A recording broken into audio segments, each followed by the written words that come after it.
Bonjour à tous, et aujourd'hui on se retrouve donc pour une nouvelle vidéo débrief du match donc entre Wolfsburg et Séville. Voilà, match entre deux équipes qui sont vraiment 50-50, deux équipes de même niveau pour moi, que ce soit parce que c'est deux équipes qui finissent toujours dans le top 3 dans leur championnat respectif, donc pour Wolfsburg en Allemagne, enfin en Bundesliga, et pour Séville en Liga. Juste avant la vidéo commence, je compte sur toi pour t'abonner et liker cette vidéo et on va directement entamer.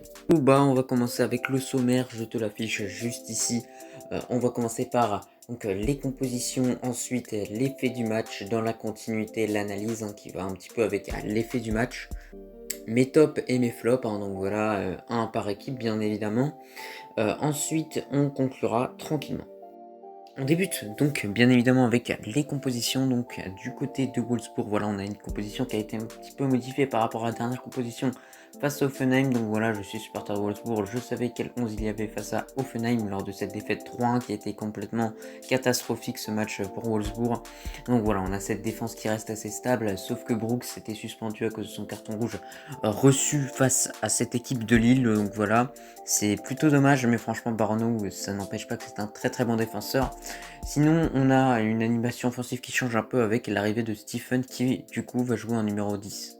Donc, c'est pas son poste de base, ça, Stephen, c'est plutôt un joueur de côté, mais il peut quand même dépanner dans ce poste numéro 10. J'aurais clairement préféré voir Lucas Nemcha, voilà, qui est un joueur capable d'occuper cette fonction de numéro 10.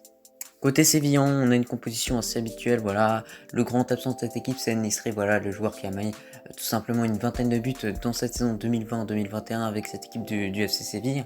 Donc voilà, Rafa Mir le remplace, c'est un très très bon attaquant également, mais on a une équipe assez habituelle, voilà, avec l'expérimenté Jesus Navas, cette défense Koundé, Diego Carlos, pardon. Et franchement, voilà, on a une équipe qui est assez stable et qui est très compétitive sur le papier. Pour l'effet du match, voilà, on a une équipe de Wolfsburg qui va commencer fort le match avec quelques occasions en ayant la possession, mais malheureusement sans réussir réellement à inquiéter cette équipe de CU. Voilà, la plus grosse occasion de Wolfsburg, elle a été vraiment ça a été une frappe de Stephen qui n'a pas réellement vraiment inquiété Bounou. Voilà, donc là je parle sur la première période. Ensuite, on a cette équipe de Séville qui va tenter de répliquer avec des occasions, qui a failli marquer d'ailleurs. C'est un tour de la 25e minute. Donc voilà, dommage pour Rafa Mir. Donc voilà pour cette équipe de Séville. Franchement, on a un match plutôt équilibré en première période, même si Wolfsburg a un petit avantage au niveau de la possession. Pour cette seconde période, en revanche, là, il s'est passé beaucoup plus de choses puisqu'on a déjà eu des buts. Voilà, on a eu 2 buts au total. Tout d'abord, on a Wolfsburg qui a attaqué fort, voilà, cette seconde période, avec l'espoir donc de mettre un but, et ils l'ont réussi, voilà. Sur un petit cafouillage, Stephen arrive à mettre un but, voilà, but assez classique dans le football, voilà, beau but de Stephen, ce qu'on avait critiqué pour ses occasions loupées avant, et là il se rattrape du coup. Ensuite, directement après ce but-là, ce que je trouve assez dommage pour cette équipe de Wolfsburg, c'est qu'elle va s'arrêter de jouer clairement et va commencer à procéder en contre. Et bien sûr, ça va leur coûter cher directement. Voilà. Ensuite, les Sévillans font des changements plutôt stratégiques avec l'entrée de Eric Lamela et Rakitic qui sera buteur ensuite. Et à la 85e minute, sur une faute de Givalogi, c'est son deuxième carton jaune. Et du coup, il prend un rouge directement. Voilà, Givalogi qui a fait n'importe quoi honnêtement.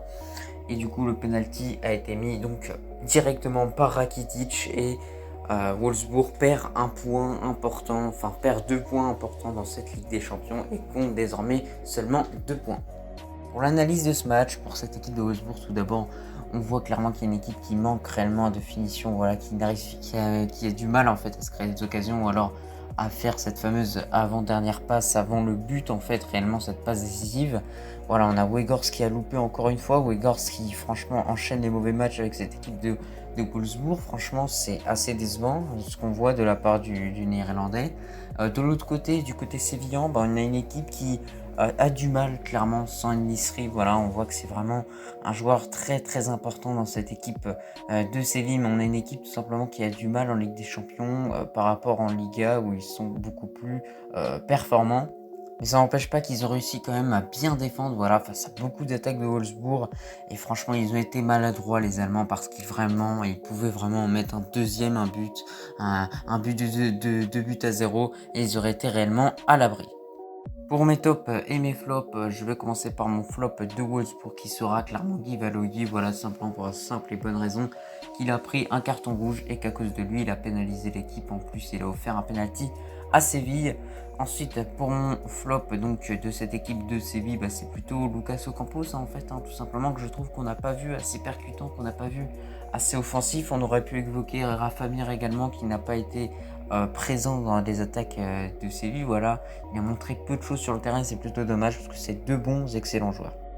Dans la continuité, on va enchaîner avec les tops. Pour mon top de Wolfsburg, c'est clairement Kevin Mbambu, voilà, le défenseur droit qui a fait un très grand match, qui est sorti à la 70e minute. Voilà, donc c'est plutôt dommage, franchement. Peut-être qu'il aurait pu faire tout match, peut-être parce qu'il revient de blessure, tout simplement.